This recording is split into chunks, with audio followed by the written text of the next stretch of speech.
Cette semaine, dans Futura Récap, une conséquence inattendue du tabac sur le corps, un nouveau système de pensée, des quasars mystérieux, l'agriculture de demain et la dernière idée folle de la géo-ingénierie.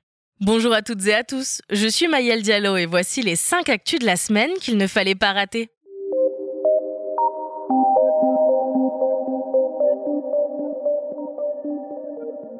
Et pour commencer, des chercheurs ont découvert un autre effet insoupçonné du tabac sur le corps humain. Vous aviez peut-être réussi à cacher cette mauvaise habitude à vos parents quand vous étiez plus jeune. Mais d'ici quelques centaines d'années, des archéologues pourraient bien découvrir les traces de votre consommation de cigarettes dans vos os. Une équipe de scientifiques de l'université de Leicester a analysé les squelettes de 323 individus, répartis en 2 groupes. Certains datant d'avant l'introduction du tabac en Europe, aux alentours du XIIe siècle, et les autres ayant vécu après, entre le XVIe et le XIXe siècle. Résultat, les fumeurs ont pu être identifiés grâce à des caractéristiques moléculaires contenues dans leurs os et absentes de ceux des individus ayant vécu avant l'arrivée du tabac. Habituellement, et surtout sur des squelettes de cette époque, les dents noircies ou marquées par l'utilisation d'une pipe sont le meilleur moyen de repérer une consommation de tabac. Mais grâce à cette découverte, même sans signe dentaire ou avec seulement des restes squelettiques à disposition, il sera possible d'identifier un fumeur. Ces études permettent d'en savoir plus sur les pratiques sociales et sanitaires des populations anciennes. D'ailleurs, les chercheurs de l'université de Leicester ont déjà révélé une donnée inattendue. Les femmes et les adolescents des siècles derniers auraient été bien plus grands consommateurs de tabac qu'on ne le pensait. Rappelons que le mois sans tabac débute le 1er novembre. Si vous souhaitez arrêter de fumer, ce dispositif propose un accompagnement et des outils gratuits pour vous aider dans cette démarche courageuse. Et si utiliser l'IA modifiait profondément l'architecture de la pensée humaine ? C'est en tout cas la théorie d'une équipe de chercheurs italiens qui estime que l'intelligence artificielle serait responsable d'un tout nouveau mode de pensée, qu'ils nomment Système 0. Pourquoi ce nom ? Eh bien, c'est une référence à la théorie du psychologue et prix Nobel d'économie Daniel Kahneman. Pour lui, il existerait 2 systèmes de pensée. Le système 1, intuitif et rapide, et le système 2, plus lent et qui sert à démêler des problèmes complexes. Les chercheurs italiens définissent le système 0 comme une externalisation du raisonnement. On délègue le traitement de données à l'IA, puis on reprend la main pour donner une signification au résultat. Mais attention, si ce système 0 paraît un bon gain de temps dans de nombreux secteurs, il pourrait aussi nous éloigner d'une pensée autonome, créative et innovante. Par ailleurs, l'IA n'est pas neutre malgré son état de machine. Elle souffre de biais, notamment racistes et sexistes, qui influencent son fonctionnement et influenceraient donc notre pensée si on ne la questionne pas. L'important reste donc de garder un esprit critique et aussi, comme le demandent les chercheurs, la mise en place impérative de directives éthiques pour un encadrement plus responsable et éclairé de l'utilisation de l'IA. Décidément, le télescope James Webb est sur une sacrée lancée. Le voilà encore au centre d'une nouvelle découverte saisissante concernant les quasars, ou Quasi-Stellar Radio Source. Ces noyaux galactiques extrêmement brillants, alimentés par des trous noirs supermassifs au centre d'une galaxie.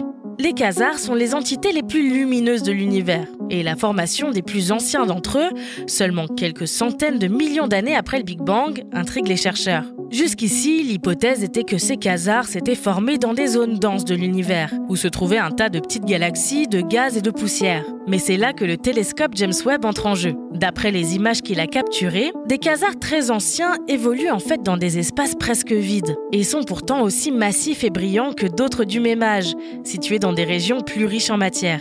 C'est un peu comme si l'on avait planté 2 graines, une dans un désert sombre sans jamais l'arroser, et l'autre dans une terre fertile, ensoleillée et arrosée régulièrement. Mais que, contre toute attente, les 2 graines avaient donné la même plante en excellente santé. Pour expliquer ce drôle de phénomène, les chercheurs émettent l'hypothèse que certaines galaxies, invisibles à cause de la poussière, pourraient alimenter ces quasars.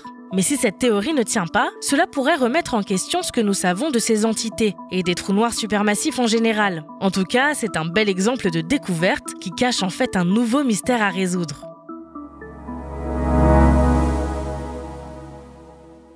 Saviez-vous que l'agriculture était responsable de 90% de la déforestation dans le monde ?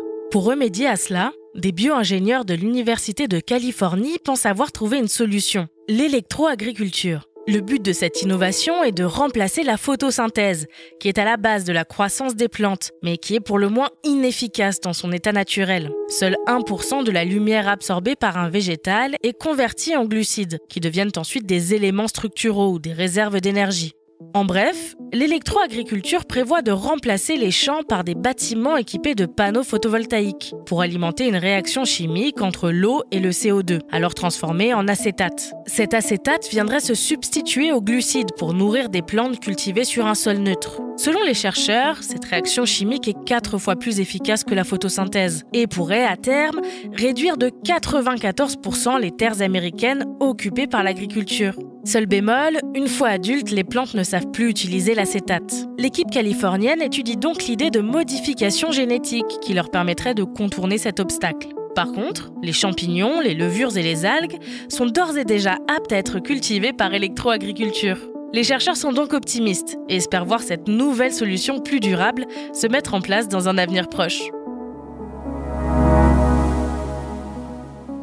Et pour terminer, voilà encore une drôle d'idée des adeptes de la géo-ingénierie pour limiter le réchauffement climatique. Injecter ni plus ni moins que de la poussière de diamant dans notre atmosphère pendant 45 ans pour faire baisser les températures d'environ 1,6 degré Celsius. Pour rappel, la géo-ingénierie désigne des techniques visant à corriger le réchauffement climatique par des manipulations à grande échelle de l'environnement de la Terre. Par exemple, la fertilisation des océans, le déploiement d'un bouclier solaire ou encore l'injection de divers aérosols dans l'atmosphère sont des méthodes proposées par la géo-ingénierie.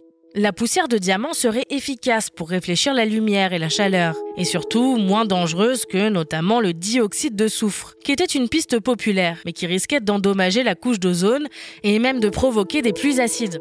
Cette technique est peut-être intéressante sur le papier, mais elle coûterait 200 000 milliards de dollars à mettre en place. La transition vers une économie bas carbone, elle, se chiffre à moins de 10 000 milliards de dollars. Moins bling-bling, certes, mais beaucoup plus viable. Pour en savoir plus sur la géo-ingénierie, ou pour retrouver le reste de nos actualités, rendez-vous sur Futura.